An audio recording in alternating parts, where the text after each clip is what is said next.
That, I mean, the Shaykh has a genius for clarifying things. There's no doubt about that. And he makes very difficult things very accessible, which is a quality of genius. And one of the things that he is known for is in al-Qawa'id al-Fiqhiyya, in the Maliki madhab, they're very, very difficult. The Shafi'i Qawa'id are actually quite easy to grasp. They're not difficult. The Maliki Qawa'id, the juristic principles, there's over 1,000 of them, and they have a great difficulty. The way they've been presented, one of the most famous Maliki books in this is Imam al-Maqari's book on the Kulliyat. They say it takes Shaykhun Fattah, a Shaykh that really can open up the meanings for people. And he is that Shaykh. Allah has given him that ability, and he does teach that book. And most of his students, and this is the truth, the students that he takes on privately are already ulama. In his house, he teaches ulama. And I know that for a fact. I mean, at the university, he teaches university classes, but he doesn't give a whole lot of weight to that type of teaching. He's coming out of the mahdara. And I'll just say another thing about Shaykh Abdullah bin Bayyah that I know for a fact. He's not somebody that gives you all that he has. He's somebody that in fact is probably giving you about, in everything that he's talking about, he's giving you about 1%. And I'm not exaggerating that. If he started going just into the linguistic analyses of the verses, of these rulings and things like that, you would just start passing out. Because he mastered the Arabic language. And the mastery of the Arabic language is, in this day and age, is very, very rare. His Shaykh, who he studied with, he told me once, he does not believe that Imam Sibawi, who was the greatest scholar of the Arabic language and wrote a book called Al-Kitab, he said that he does not believe that Sibawi was more knowledgeable in the Arabic language, and he's read the book of Sibawi, than this Shaykh that he had as his teacher in the Arabic language, and he took from that Shaykh what he had. So his knowledge of just the Arabic language is extraordinary, not to mention all the other, and I know for a fact, I mean, he memorizes all the mutun of the sciences of Islam. And he rarely quotes from them now just because he doesn't, he's at that time, I think, where he just wants to give you, like Imam Malik radiallahu anhu, who had, his Muwatta was originally 40,000 hadiths, and he spent 40 years honing it down to 1,720 hadiths. And it wasn't that the other one, they were sound hadiths to give people what they needed and not overwhelm them with information. And that, in a sense, is what he's giving us. He's just honing it down because it's the end of time and people just don't have the capacity to take a lot of information anymore. So he's just giving you what you need to know in any given question. And we're just very honored. I mean, I just feel overwhelmed.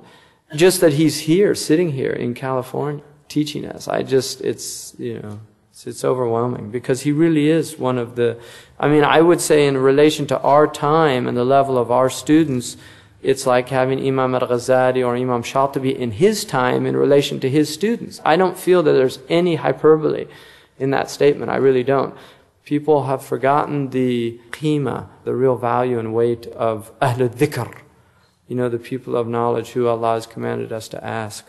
I just mentioned, I got a message just saying that one of the sisters said that she just felt very proud, during these lessons, becoming aware of how vast this Sharia is.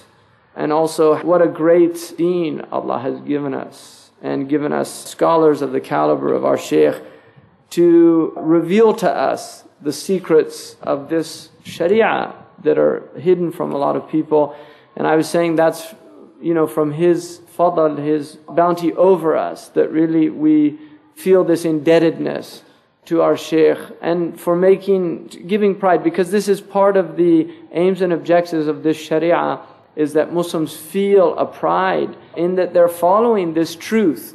And the more you know about this truth, the deeper the Iman becomes rooted. And so this is part of what the Shaykh is doing. I feel like, in a sense, he's nourishing us with the water of his knowledge, causing the roots of our faith in our sacred law to grow deeper in the soil of truth.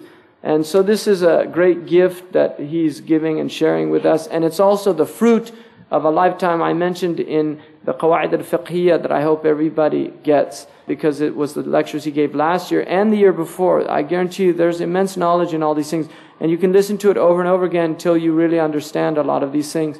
But I mentioned on there that the Shaykh doesn't bring a library with him. Wherever I go, I have to have a bag of books when I teach classes. Shaykh, he doesn't bring any library with him, but he brings a lifetime of worship, a lifetime of study, a lifetime of spending nights. He told me once, I mentioned to him that I wanted him to give me something to help me sleep less. He said, don't sleep less. He said, I spent many years of my life depriving myself of a lot of sleep. He said, for a period I slept hardly at all, and he said it had a bad effect on my health, and I don't advise that for you. But when you see a Shaykh in his complete splendor, you forget to realize that this is the fruit of years of sacrifice, years of study, years of investment. And it's not just for him, but it's for us. And that's why honoring the ulama is awjab al-wajibat. It's really from the biggest of the obligations on this ummah, because it's by them that we're guided. Our Prophet said, al-ulama warathatul anbiya, that the scholars are the inheritors of prophets, that these are the people who have inherited the property of the prophets. And also that our Prophet ﷺ said, speaking from a hadith Qudsi, that whoever shows animosity or aggression towards one of my awliya, then I declare war on him. And who has the ability to have war with the Creator of the heavens and the earth?